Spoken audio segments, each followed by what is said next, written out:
Did this just make me automatically go live? I think it did.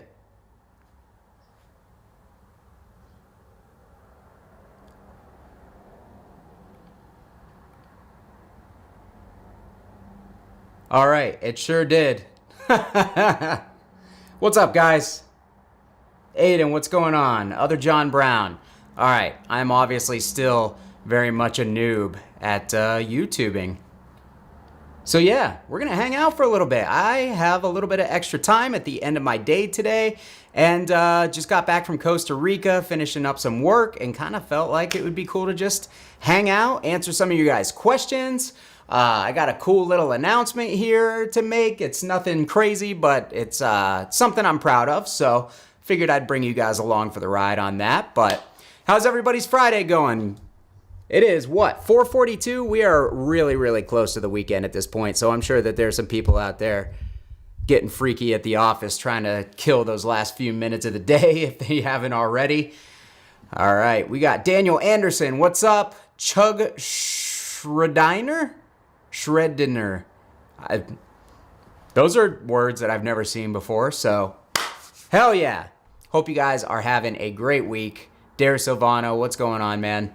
Yeah, so I just got back on Tuesday from Costa Rica. It's Friday now, so man, it's already been a few days.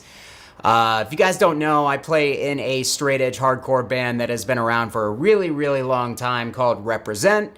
And yeah, every now and then, all these years later, we still get to do some cool stuff. And one of those cool things was we got flown down to Costa Rica to play a single show. And it turned out to be literally one of the best experiences of my entire life.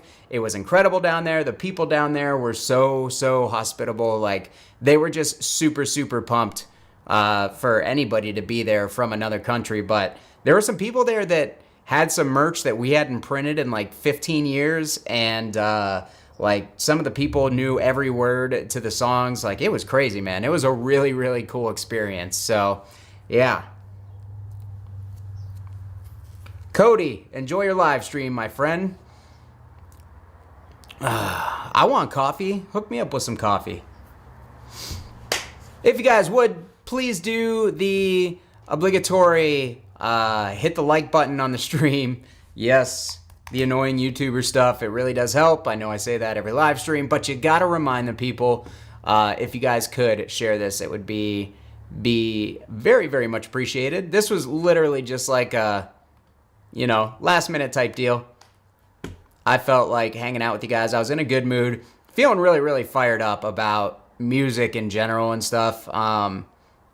So yeah, I have no idea, by the way, what's the thumbnail for this when you guys clicked on it. What's up with the thumbnail? I'm gonna share this live stream around, get some people in here.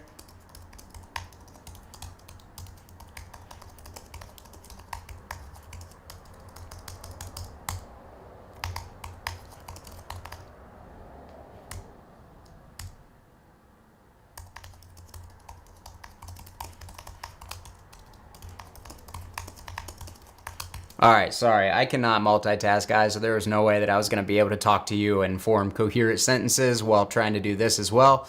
But yeah, so let me copy this real quick. I'm going to share it, and then we can get down to party. Anybody who has ever been to Costa Rica before? Curious what your experiences were. And if you have been to Costa Rica, did you try the most amazing drink in the world called Cas, C-A-S, because I am literally completely hooked on that stuff now. It's like a fruity drink made with fruity things. I honestly don't even really remember what was in it at this point, but it was so good that I was double fisting it at one point. It was seriously delicious, and that pretty much made the trip all on its own. Well, I'm trying to share this damn post and it's not working, so that's sick. All right, oh, okay. We got some people in here now. We got 37. A little weak, but that's okay. I'll forgive you guys. It's Friday. People are probably hanging out with their families or something. That's what people do, right? I wouldn't know. That was a joke. Okay, it was the Sloan amp thumb. Okay, cool. All right, so we got 16 likes. We got 36 people. Let's hit that like button, guys. Give me all of your life savings as well. And I will never give you guys anything in return because that's how YouTube works.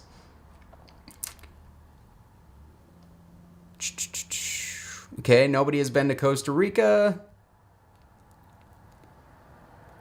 Yeah, people there are amazing. Costa Rica was incredible. I had a lot of fun meeting and hanging out with those people down there. Like I said, they were just like super, super humble. Really, really excited to have people there. So I thought that was really cool, man. They were genuinely just really excited for a band that they had wanted to see for a while come down and play. So it wasn't like a blockbuster show as far as like turnout or anything. There was, man, maybe 150 people there. So, I mean, it's as far as like shows back home go for a regional hardcore band like us, 150 people is actually pretty respectable. So the fact that we pulled 150 people from from a totally foreign country that we had never been in before was pretty crazy. The fact that I saw a bunch of our band's merch as well, that was really, really cool. So it was just a really good experience, man. I would love to go back sometime soon. And we actually talked to some people down there about possibly hooking up a short Mexico tour too, because there are some people there from Mexico who said that they really wanted to bring us along for some stuff. So really, really cool opportunity. You get plenty in return. Good humor and riffs. Yes. Notice he said good humor and riffs. The riffs aren't good, just the humor. So that was some bad humor. So if you guys want to go ahead and unsubscribe, I honestly wouldn't blame you. Let's hear some menacing riffs. You got it, man. Go ahead and just click on any one of my videos and you'll get all the riffs that you can handle. They're all the same 5 riffs according to some of my viewers, though. Tour the Fender plant if I'm in Mexico. You know, Fender and Jackson and Charvel are actually one of those companies that, like, I cannot get them to give me the time of day. I actually don't really know what's going on there, but it's like I've tried to reach out to them via a few different avenues, and obviously EVH is part of Fender. And yeah, have never ever gotten a call back or an email back from them or anything. So no bad blood on my end, man. Just if anybody from Fender or Jackson or Charvel or EVH sees this and they want to work with me, that'd be sick. Because I think we can make a lot of cool content together. So yeah. So what, guys, do you guys have any questions for me about anything? Like, do you have any questions about the tour, the rig that we use? Do you have any questions about amps, general stuff? I'm really, really curious to see what you guys are thinking about right now. Tell me your thoughts, your intrusive thoughts. What are my plans for the next weeks? Probably just really, really focusing on getting some content out. October was a really, really slow month for me, and it was just because I had a ton of stuff going on around here. But I've actually got a bunch of content filmed, and I've been working on slowly but surely kind of getting that stuff edited. If you can believe it, I finally hired an editor, and it is actually my younger sister. So she lives in town, and she's been looking for a couple ways to make some extra money, and we always like hanging out. So I actually asked her if she wanted to, you know, be trained on editing videos and stuff. So she's on her 4th day, I think, and she's actually picking it up pretty quickly. So that actually freed me up to like reply to emails and, you know, do a lot of the like boring work that comes along with this job. You know, just like getting information in order and yeah, basically that's it. Replying to emails that I'm terrible at replying to emails. I'm terrible at replying to messages. And a lot of that is usually just because my brain feels like a bouncy ball that's bouncing around in a tiny box at all times. Like I have ADD so bad, dude. So bad. So, yeah, the fact that I have somebody here editing videos, hopefully this will be like a, you know, a good start for me to really start pushing out some more content, because I've got a ton of stuff here, guys, for you that I think you're going to be really, really excited about. There's a lot of really good content in the pipeline and some more coming. So I'm actually really excited to get back to a more consistent schedule again. It actually feels a little weird, like having basically, like, for so long I've posted, 3 or 4 videos a week, and to dip below that, I don't know. It feels kind of odd. It feels like the channel isn't, I know that the channel is getting tons of engagement, actually, other than my last video that nobody watched. The channel has been doing really, really well, which is actually what has made me feel like I could kind of take a little bit more of a leisurely approach while I was doing some stuff around here. But it's time to get caught up, because I got an absolute ton of stuff, and I'm really pumped to start pushing out, some more consistent content for you guys, and hopefully you enjoy it too. A dual rec pedal shootout. I don't have any other rectifier pedals other than the Knuckles that just came out. Which, by the way, if you guys haven't seen the Knuckles video for the UAFX pedal, I would really appreciate it if you watched it, because that is one of my worst performing videos in quite a long time, actually. So, yeah, it's a really, really cool pedal. I thought it sounded awesome. A pedal that will definitely be sticking around in my collection. But as far as other dual rectifier style pedals, I don't have any. I think that's literally the only one that I have. So, what is my take on ska music? Depends on what kind of ska. I actually like ska quite a bit. I loved Less Than Jake growing up, like their earlier records that were more ska than their later records.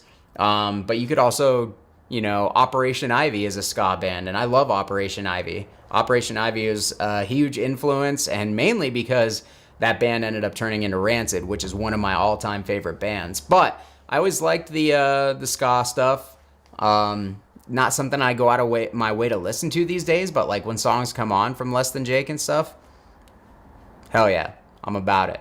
There were more bands than just Less Than Jake that I liked in the ska realm, but my fucking brain doesn't work, so yeah, I'm gonna have a hard time remembering those off the top of my head.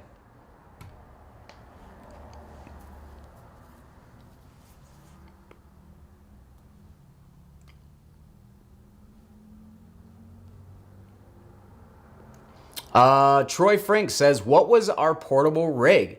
So, we had one guitarist and one bassist. I actually played drums in Represent, so I did not play guitar for this show. I played drums. And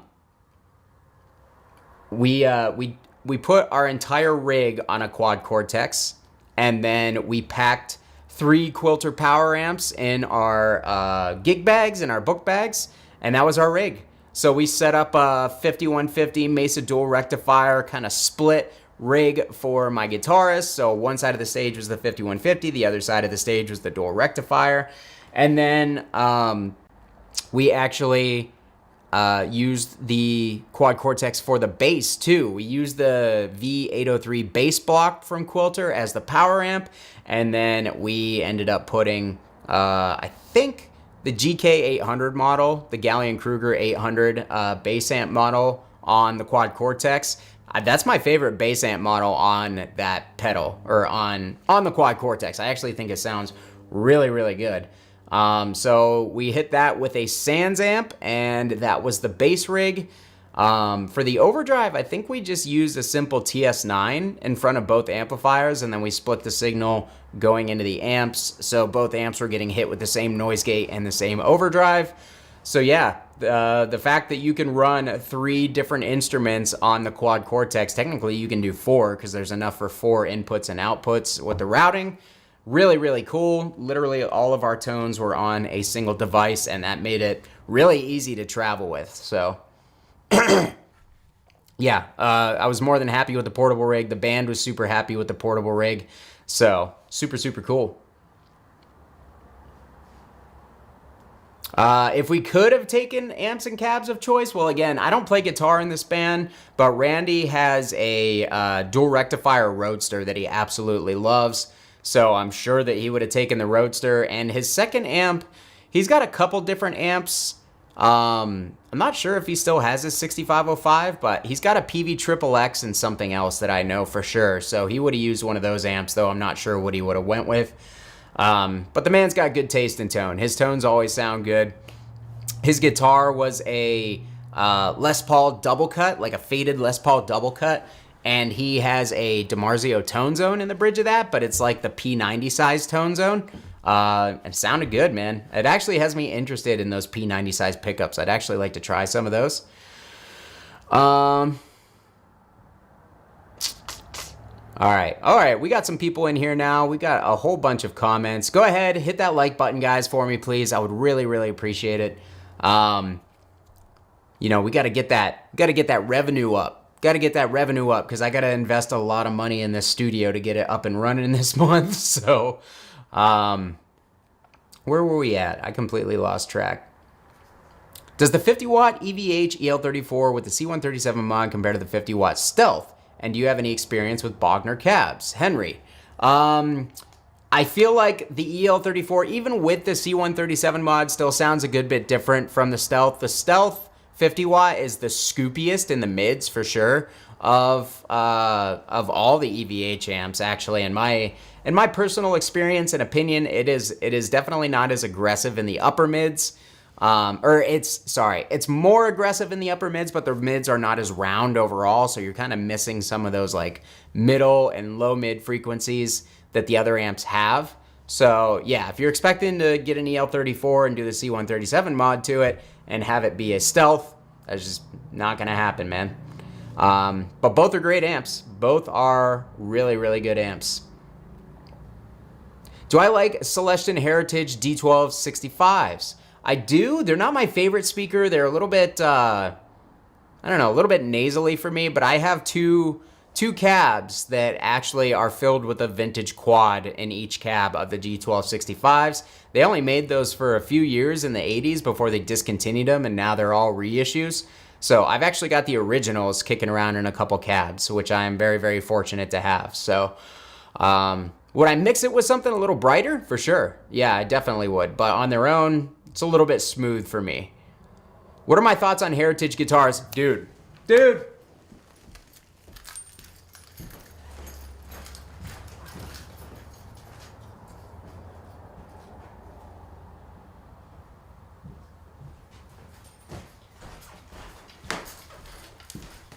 It's so funny that you asked that because I actually hooked up this guitar for the first time today in like a year. I actually bought this Heritage. This is a H150 Artisan Aged model. I bought this off of a member of one of the forums, of the Rigtop forum, and I got it. I swapped the pickups, started filming a video for it when I did the pickup swap, and just haven't had time to finish it. So hopefully now that Nikki is editing my videos, I can kind of invest a little bit more time on getting caught up on content like this. But this guitar is incredible, man. I mean, if it's between this and a Gibson R9 and I'm paying, like, the Heritage is a no-brainer, no question type of thing, because this guitar is just, it's half the price used. It's less than half the price of an R8 or R9, but it is every bit as good, dude. It is every bit as good. This one also has an incredible top on it. Boomer burst all the way, but that's how I like my Les Pauls. So I'm actually probably going to set this one up to be one of my main guitars in Human Animal. So yeah, Heritage. Love Heritage. I've got 3 Heritages now. And yeah, you're going to see some more Heritage content coming in the future, in the near future actually, because Heritage sent me a custom core like over a year ago that I still haven't done a video on. I've used it in a bunch of videos, but I've never done a dedicated video. So we're going to do a dedicated video sometime soon. But yeah, absolute wonderful guitars. I would have zero problem and have played these live already. So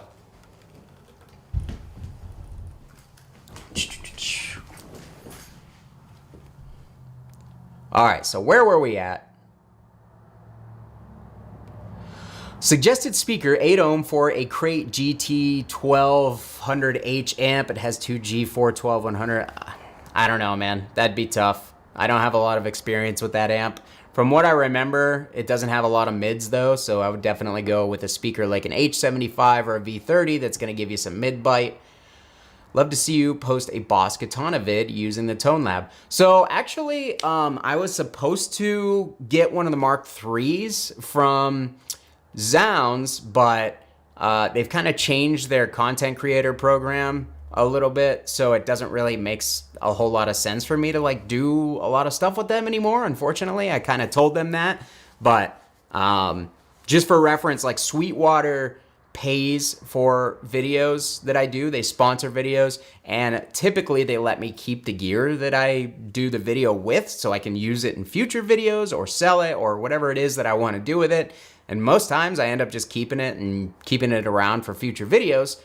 And Zounds used to pay me, and they used to let me keep the gear, but I would have to pay the tax on it. So it wasn't even like I got it for free and I didn't get paid. Well, now we can't keep the stuff anymore either, even if we pay the tax on it. So, you know, with as many companies that want to work with me and want to pay me and stuff, just, you know, unfortunately, it just doesn't really make sense. My affiliate link still works though. And if they have good deals or anything makes sense for me to, you know, give Zounds a shout out in my videos, then I absolutely will. They have been really, really good to me, and there's absolutely like no bad blood or anything like that there. It's just kind of like one of those business relationships where you gotta kind of utilize it when it makes the most sense. So I went off on a whole tangent, but yes, if you guys want to see it, I will absolutely work on getting a Boss Katana, one of the new Mark III models, and going into the Tone Lab, because you guys let me know that there are a whole bunch of features that I didn't even touch on in that first video. So I would like to get in on them.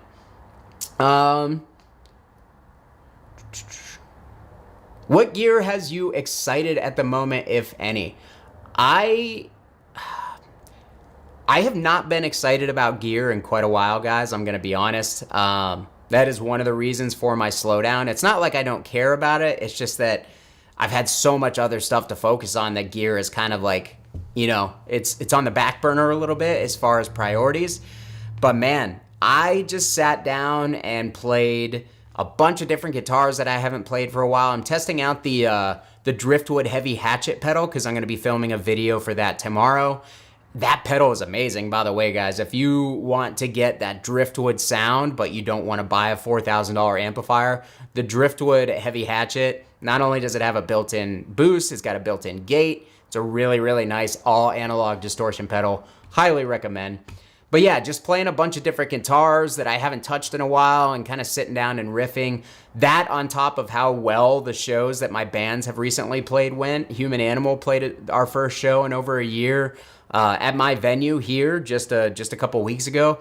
Has me feeling like really fired up, honestly. Like I really, really want to start... really want to start writing some more music and getting my bands to be a little bit more active. Because honestly, guys, that's what I love. I don't know, you know, how much I've really touched on this throughout the course of the channel. Obviously, I love gear. I love gear. That is, you know, the driving factor behind this channel and behind most of the stuff that I do. But playing live, especially in the hardcore community, is just my absolute favorite thing, man. Like, I just want to play live shows. I want my bands to be able to travel and play different cities and have a good time and bring the pit. And I've been able to do that a couple times recently after not doing it for a while. And it just really, really made me remember how much I love playing live. So really, really want to do some more of that stuff coming up. And yet again, I have lost my train of thought. Boss Katana with... Oh, so yeah, what gear has me excited? I've got the JEL 50 by Friedman in the box over here. I'm actually going to do an unboxing video tomorrow. I'm really, really excited to dig into that thing, man. I got to hang out with Dave at Guitar Fest. Super, super cool guy. And dial in some tones on the JEL 50 while my buddy was playing. And after that, he was like, dude, let's get you a JEL 50 for the channel. So really, really excited. Thoughts with Jake E. Lee as well. I don't know if you guys heard, but Jake E. Lee was actually shot while walking his dog in Las Vegas. So seems like he's going to make a full recovery. He's okay. The dog is okay. Importantly, the dog is okay. So thoughts go out to those guys. But what a crazy thing to happen, man. That's seriously so crazy. So glad he made it out of it. But yeah, I'm really excited to try that Jakey Lee amp. I've been on a rectifier kick lately. So just excited about rectifiers again. Like I forgot how good of amps that those can be and how different they sound. Right now I've got a Roadster, I've got a regular early revision G, I've got a early Tremoverb, and I've got the multi-watt, so I've got 4 rectifiers, and then I have my KSR modified rectifier, which I literally never play. I need to get that thing out and play it more. But yeah, every time I plug into a rectifier recently, I've been really, really pumped about it. So I would say that. Also, a really, really cool viewer of the channel drove down from Buffalo, and he bought a cab off me, but did the coolest thing ever in the process. He has a couple of old Mark II C Plus amplifiers, a combo and a head, and he brought them down, and he's letting me borrow them for a while. So I'm going to do some video. I'm going to do some captures, some Tonex, some Quad Cortex and stuff. So keep your eyes out for that, man. Really, really cool opportunity. Huge thank you to Mark for allowing me to borrow. I mean, we're talking like 15 grand worth of amps, and he's just like, here, borrow them. You're good. Let me know when you're done. So that was really, really cool move by Mark, man. Goose Chase Music says best use case for the QC. That is right. And also, guys, make sure check out Goose Chase's channel. He's got an awesome channel as well around gear and equipment and stuff. It's really cool. Make sure that you check out his channel and support the small up-and-coming YouTubers, because that support does go a long way. Look at me. Here I am, Ma. Top of the world. I made it. But yeah, for real. Goose Chase, cool guy, great channel. And yeah, I agree. Like, doing a full band rig on a single Quad Cortex was so cool. So, yeah, man, technology's sick. Shonuff says, how long have I been playing drums for? I started when I was in high school. I tell this story all the time, but if you guys can see, my fingers and my hand are kind of messed up. I had this disease where my bones, the thick lining of calcium on the outside of my bones would actually spread out into tumors, and it made my hand like really, really easy to break. So there was like a 18-month period in high school where I was in a cast always, because as soon as I would get the cast off from one broken finger, I'd break a different finger. I would break my hand like literally less than a month afterwards. So I had originally wanted to play drums when I first got into music, but my parents wouldn't let me because they said that they would be too loud. So they started me off with a trombone, which was a great move. I literally never touched that thing ever. I said, Mom, Dad, can I play guitar or drums? And they said, how about something that you can play in school band in? And I said, no, please. And they said, well, we're going to do that anyways. And then they got mad at me when I never touched it, and then they wouldn't buy me another instrument. So I actually had to rely on my grandfather to get me a cheap pawn shop classical guitar for Christmas one year. And then when he gave it to me for Christmas, I actually already knew a couple of songs on guitar because I had been playing at a friend's house. And then when my parents saw that I actually knew what I was doing, they finally bought me a real guitar. So, but anyways, yeah, once again, off track. So they got me the guitar, but they wouldn't get me drums. But because I had broken my hand a bunch of times and I couldn't play guitar for forever, they actually allowed me to get a drum set. And I used to just tuck the stick down into my cast when I would have a cast on. And I learned how to play like that, which taught me a ton of bad habits. But, so yeah, I think I was 16 when that happened.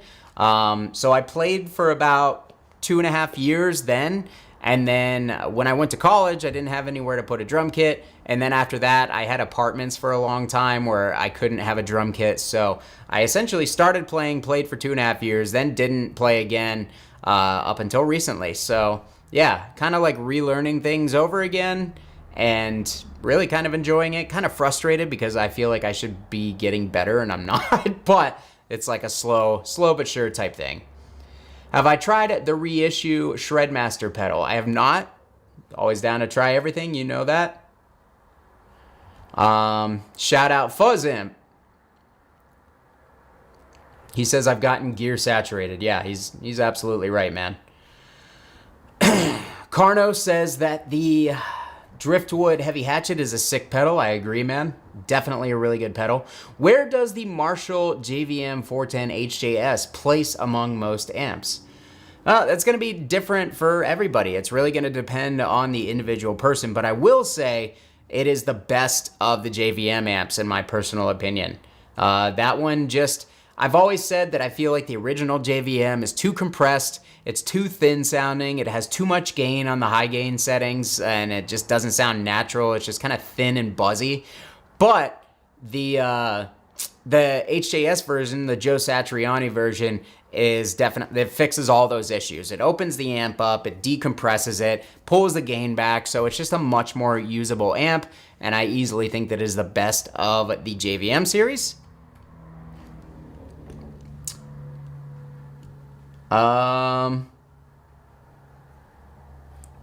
Happy Friday, Sam.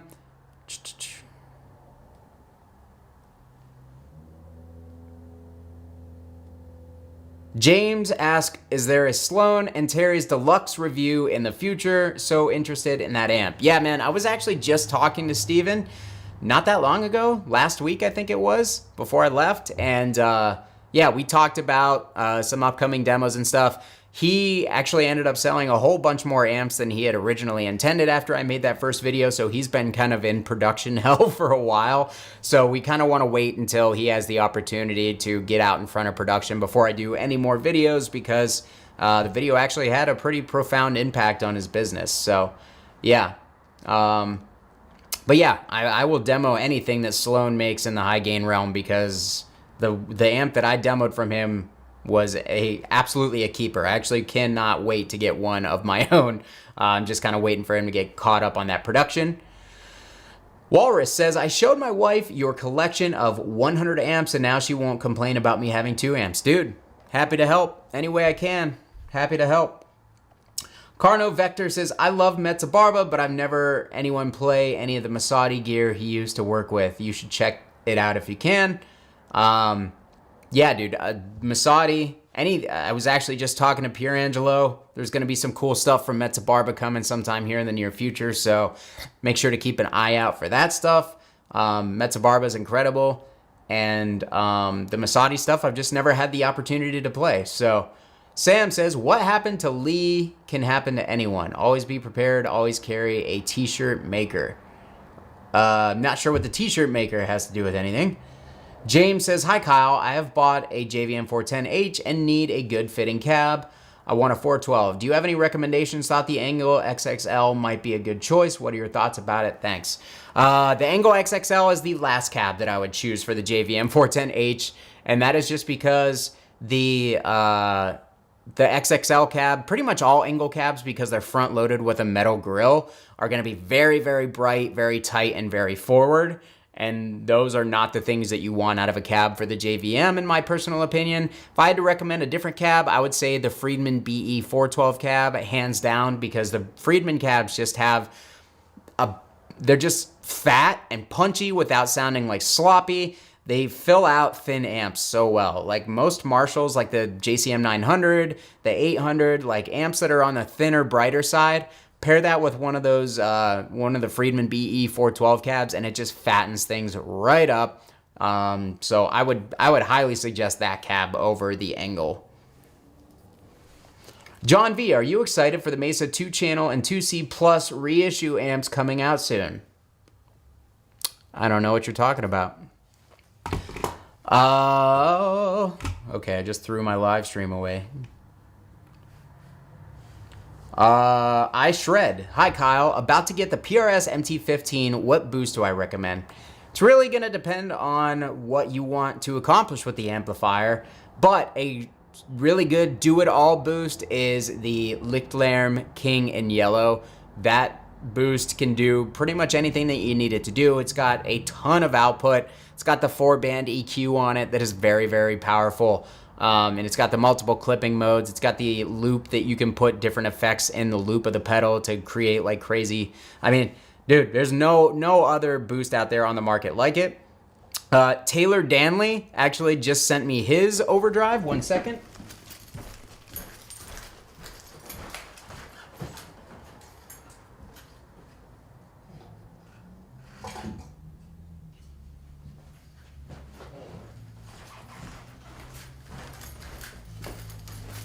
So yeah, here is the Lischlerm King in Yellow, which has become my favorite overdrive for pretty much all use cases these days. I absolutely love how versatile this is. Tons of output, can really tighten up the front end of an amp if you want by pulling back the lows and low mids. It's just a really good drive, and I highly recommend it. So Taylor's Obsidian audio version is kind of like a, slightly stripped down King in Yellow that was tweaked a little bit for Taylor's use cases and for, what he likes. So that is that. And I believe that this has a built-in noise gate. Yeah, this has a built-in noise gate as well. So this is a 2-in-1 style pedal. Actually, I don't want to talk about this yet because I'm not ready to talk about it. Cool stuff will be happening in the future. So that's all I'm going to say. I don't want to get ahead of myself, but yeah, cool stuff will definitely be happening in the future regarding overdrive pedals. So, Hip Hop Jedi, have you ever played a Trainwreck Express type of amp or the Dumble type of amps? I have not. No, not really something that I've been super interested in, if I'm going to be 100% honest. Not really my style, but that doesn't mean I wouldn't play through one if given the opportunity. I love checking out everything. All right, where'd we go? Thoughts on the Fryette Pitbull? Awesome amp. Definitely not for everybody. It's basically that like super high gain, high watt sound. So the gain structure is a little bit on the fizzy side. It's like dry, but it's kind of fizzy at the same time. It's kind of a weird combo, but it can be a super tight amp, especially if you play it into one of the fat bottom cabs. I've got a Pitbull CL50. I've had a couple of Ultra leads. I've had the CLX, the 3-channel version. Honestly, man, the 50 watt with no EQ did it for me better than any of the other ones. So I ended up keeping that one. But yeah, they're great amps. I love them. Carno says, hey, speaking of which, I was going to give the new Mezzabarba Even Drive a shot for my Recto, but if you could do a demo on the Recto first, I'd really appreciate it. Pierangelo hasn't hit me up on that. Maybe I'll message him. I didn't even know he had a drive pedal out. But if he wants me to do a video, then yeah, I would love to. I'd love to work with Pierangelo any chance I get. Kyle, do Mesa Recto cabs or Friedman cabs fill out more? So Friedman cabs are going to give you a bigger, looser low end because they're not sealed airtight like Mesa cabs are. Mesa cabs, the reason that Mesa cabs seem to fill out everything is not because the oversized proportions of them. They're actually tighter than a lot of non-sealed cabs because they're sealed airtight. It's two things. It's the fact that they use their own special 8-ohm V30s that have a lot of that top end rolled off, and then they use that jute dipped grill cloth. If you've ever touched the grill cloth on a rectifier, it's got kind of a weird texture to it, kind of coarse feeling. That's because they dip it in something that actually helps reduce the high-end frequencies coming out of those cabs or out of those speakers. So they just kind of round the top end off quite a bit, and that's why they sound darker and overall fuller. The 8-ohm speakers fill out the mids a little bit more. So if I needed a cab to fill out my sound more, it would be the Friedman. It would be the Friedman for sure. Nbane Official says, have you had any guitars plecked at Sweetwater? Yes, actually 2 of them. Back when they were running a PRS SE promotion, I did a video and they sent me 2 PRS SE guitars, and both of them were plecked and they play awesome. So I would definitely recommend it. Would I pay for a pleck on a guitar I've never played before? No, but I would if I found a guitar that I really loved, but I really wanted to kind of make it even better and felt like maybe the action wasn't quite low enough for me, then I would certainly consider having it plecked if it was going to be a forever guitar for sure. Show Enough Madrigal asking the real questions, dude. Holloway versus Tapuria. Which are you taking? I have to vote for Holloway, dude. Holloway, all-time legend, one of the coolest dudes in the game, in my personal opinion. Boxing is incredible. He's going to have to be really careful for this match, though, because if you guys know anything about Max Holloway, he actually has the most significant strikes absorbed in UFC history, which means he gets hit more than anybody else.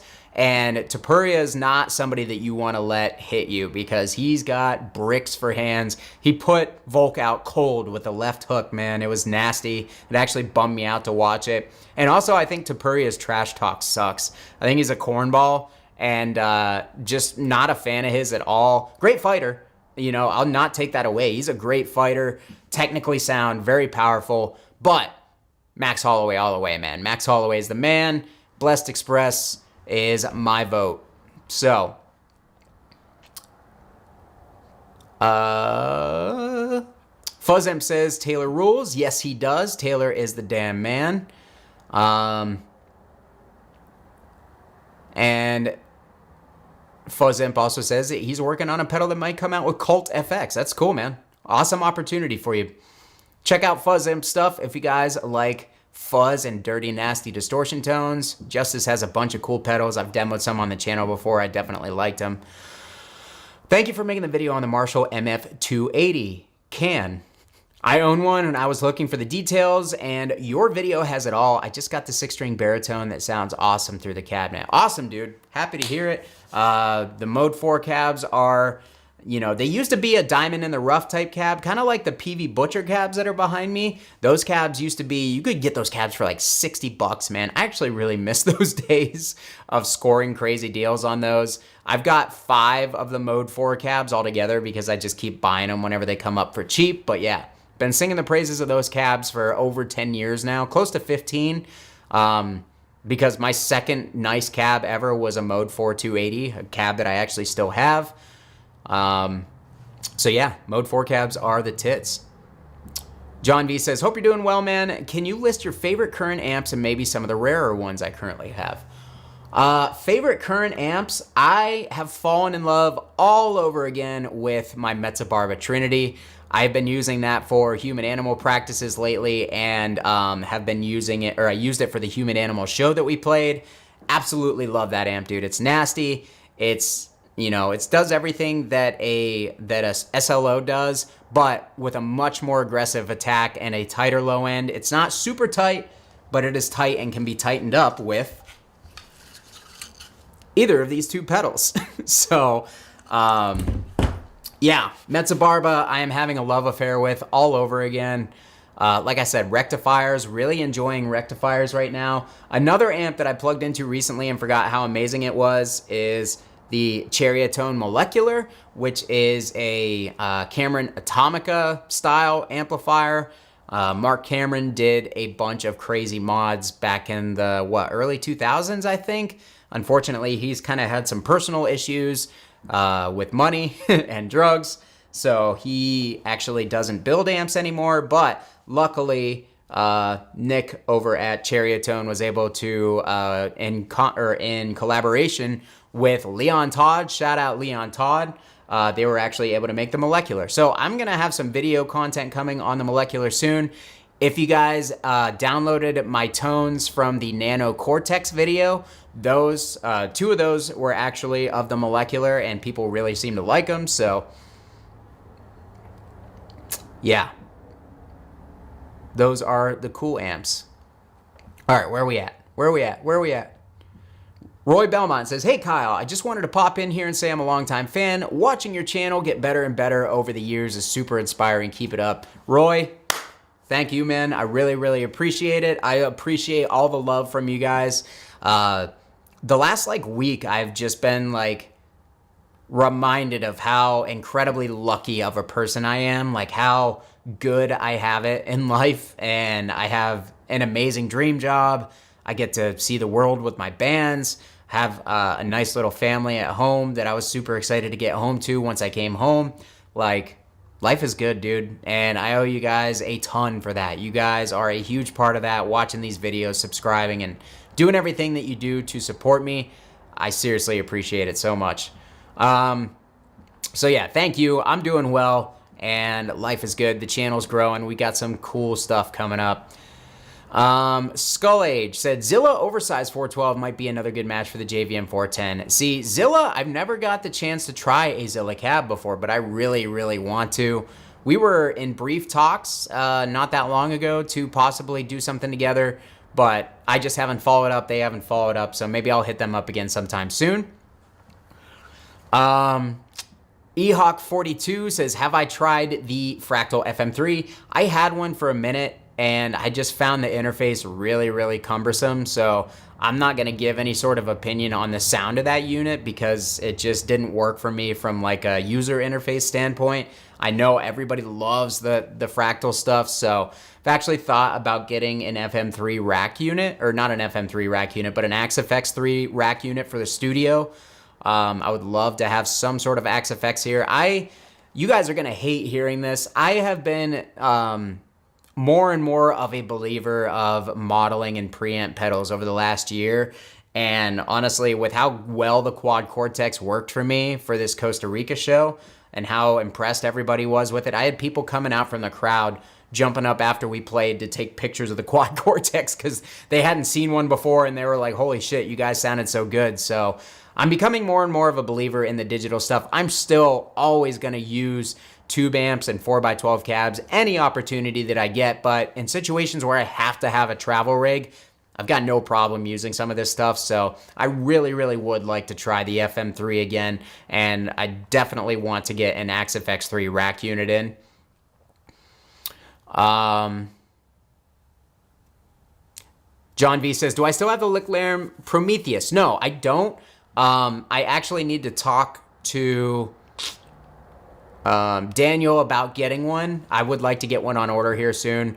With everything that I haven't been having to invest in the studio lately, I have not been thinking about purchasing amps or anything like that. So the Sloan is on the back burner. I'm supposed to be purchasing a kind of special amplifier from Mezza Barba sometime here soon. That's on the back burner. Lichlarum Prometheus, incredible amp, but that one is also on the back burner. But I'm kind of hoping next year, once I get this building settled down, I can go back to buying amps because I love buying amps. So, what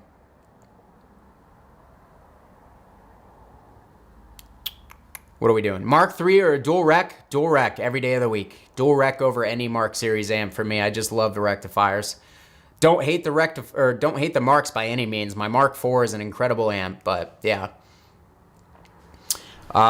James says, I looked the Friedman 412 up in Germany. They cost $1,800, around $1,900 US dollars. Yeah, not a cheap date, man, for sure. I forget that angles are cheaper over there.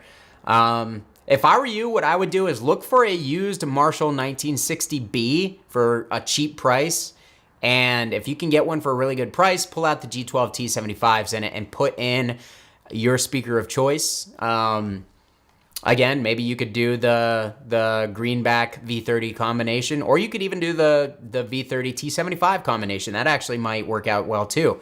It's just that the 1960B cab has the same dimensions as the Friedman, so you should get a similar vibe from it. Not exactly the same, but pretty close.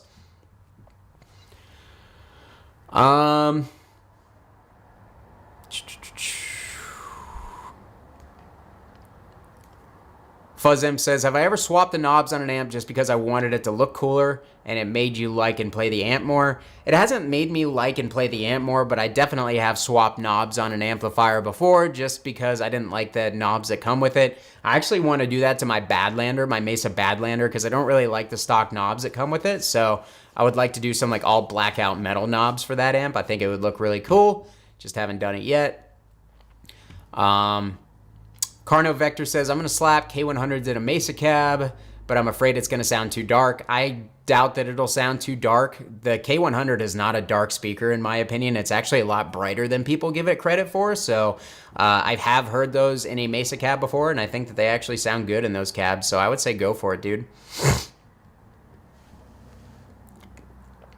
Daniel just says, we appreciate what you do. Thank you, man.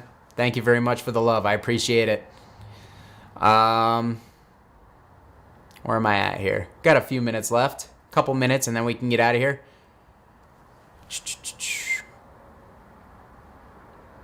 Interesting. Yeah, that's one thing you don't see very often is greenbacks in a Mesa cab. That would be a really cool combination, though. I'd like to try that at some point. What do you think of the Friedman twin sister? Not enough gain? I haven't played it, unfortunately, though I would like to play it sometime soon. Will I be making it out to NAMM next year? I plan on it. I do plan on going. I was supposed to go last year. I chickened out at the last minute just because it was going to be an expensive trip and I didn't feel like spending the money. Kind of hoping that I can get a brand to help me pay for going out and maybe exhibiting in their booth. Maybe Balaguer or something this year would be really cool, but we'll see. I will be there though. I'm gonna make it a point to go out.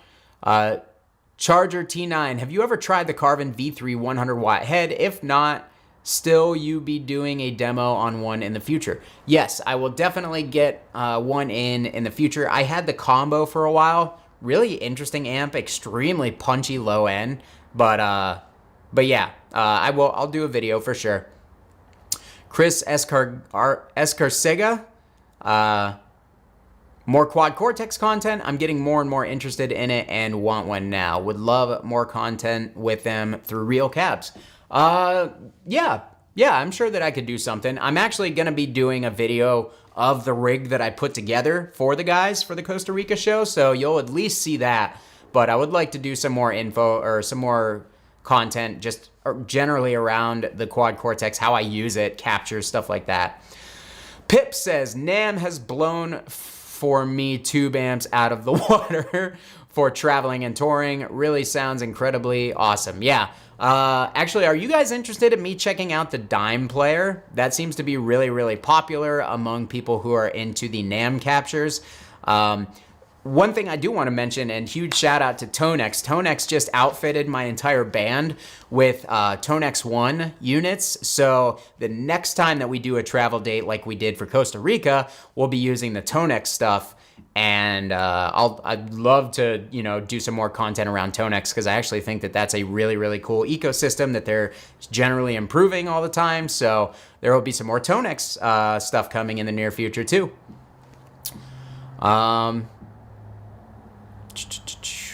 Mad Mike says, I just got my first Quad Cortex and love it so far. Tubes still king though. Totally agree. Agree with that 100%, my man.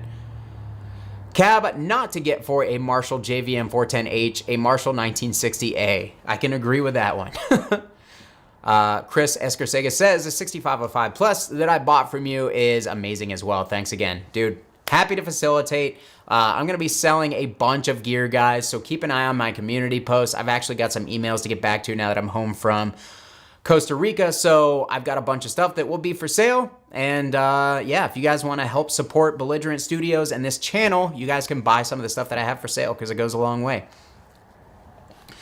Walrus says, Kyle, I like that I don't do clean. I like that you don't do cleans. I like that I don't do cleans either. I have no interest in cleans.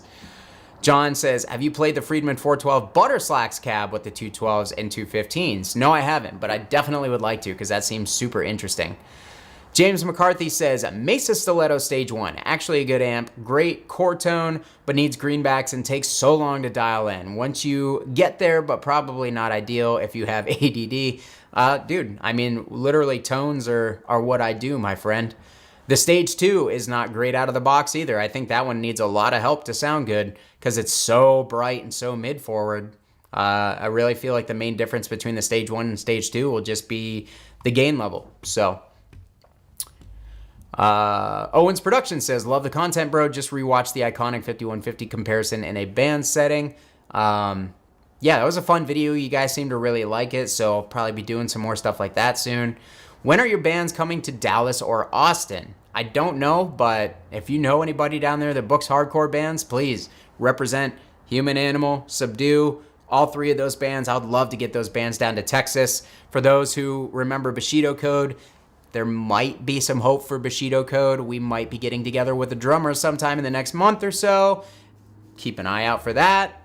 Bushido Code is my baby. That's my band, and I would really, really like to basically get that band moving again. Shoot. All right, before I go, guys, there's something really cool I want to show you. Hang tight. I'm really excited about this.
All right, guys. So, exciting moment for me.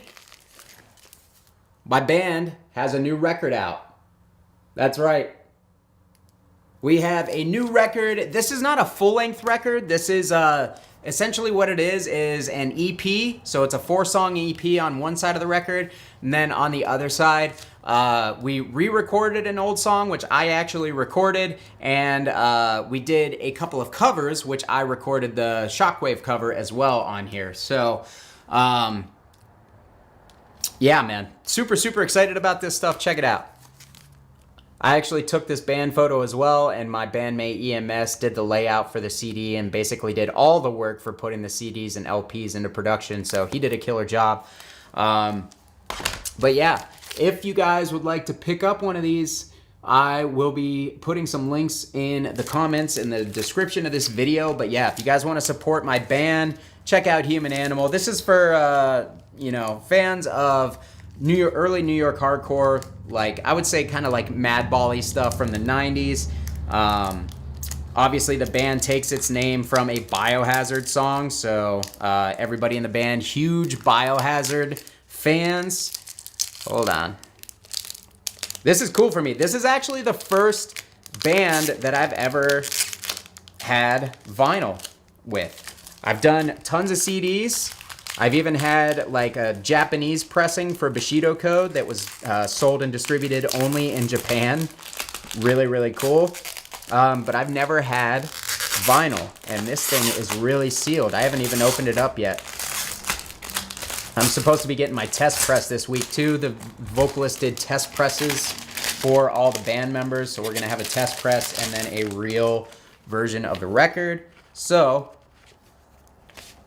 I know that you're supposed to handle records carefully. I'm not really a vinyl guy, so I'm not 100% sure how to do this, but yeah. So this side of the record, that X-ray image, is actually our singer's broken hand. He punched a monitor while we were playing. Things were getting a little rowdy, and he broke his hand. So yeah, stupid moves result in awesome album artwork. So yeah, here it is, blue. We really want to sell the rest of these records. We've only got a few left. We sold close to 100 already, which is really good for a small, local regional hardcore band. We put this out on our vocalist label too, Surprise Attack Records. If you're an old school hardcore dude, you may recognize that record label because they did some cool stuff back in the day. But yeah, I would really appreciate it if you guys picked up a CD, or really one of these records would be incredible. I'm really proud of this stuff. These are the first songs that I worked on with these guys, actually, because they were a band for quite a while before me. And these were the first songs when I joined the band that I helped write. So yeah, it means a lot to me to have this record. It's super cool. Like I said, man, life has just been cool to me lately, and I'm really pumped. Really pumped on life. Lots of cool stuff. I feel like I shouldn't open the CD booklet, so I'm going to keep that one sealed. But yeah, if you guys would like to purchase, just hit me up directly. I'll send you a link. I'm also going to put a link in this video below. But yeah, so it's really cool. I'm really pumped. What am I missing? Daniel says, wish we were closer. I lost my Mesa Cab and would buy another one, especially used. Yeah, sorry to hear that, man. That actually really sucks. But basically, yeah, a lot of you guys are saying, love it. Why, Carno, I'm not sure what you're asking about the change.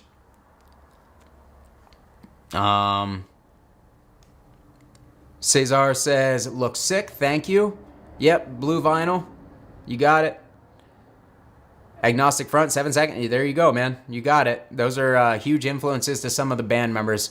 I am younger than everybody else in the band by quite a bit, so I don't listen to that stuff as much, but back in my punk days, I did really like the hardcore punk stuff for a minute. Do we have a Bandcamp page? Yeah, we do. Hold on. Let me get that for you. Well, here, check it out. Here is our main page, and you should be able to find all the other links through that. So I'm going to drop that. There's our actual website. And then here is our Bandcamp, which actually has stuff from all of our releases, if I remember, including this one. So here you go. If you guys want to check out our music, there's the Bandcamp link. Really, really appreciate the support. Great cover art, really pop. Yeah. EMS did the cover art as far as I'm aware as well. So cool. New Human Animal record out now. We're probably going to try to play some shows here in the near future and get out to your town. So yeah, thanks so much for watching, guys. Thanks for hanging out. I'm going to go have dinner with my fiance and hang out with my dogs and watch Beetlejuice. So honestly, sounds like an incredible Friday night to me. I'm pumped about that. And yeah, thank you guys for all that you do for me and for Belligerent Studios. All the support that you guys show me means the world. It really, really does. I really have been spending a lot of time this week really reflecting on how lucky I am to be able to do what I do and the awesome opportunities that I get. Yeah, life just has worked out really, really well for me, and I have you guys to thank for a large portion of that. So thank you guys. Make sure to hit the like button on the way out if you would, please. We got actually more likes than we have viewers, so that's a first. But yeah, have a great weekend. Have a great evening, guys, and I'll see you tomorrow for a new video.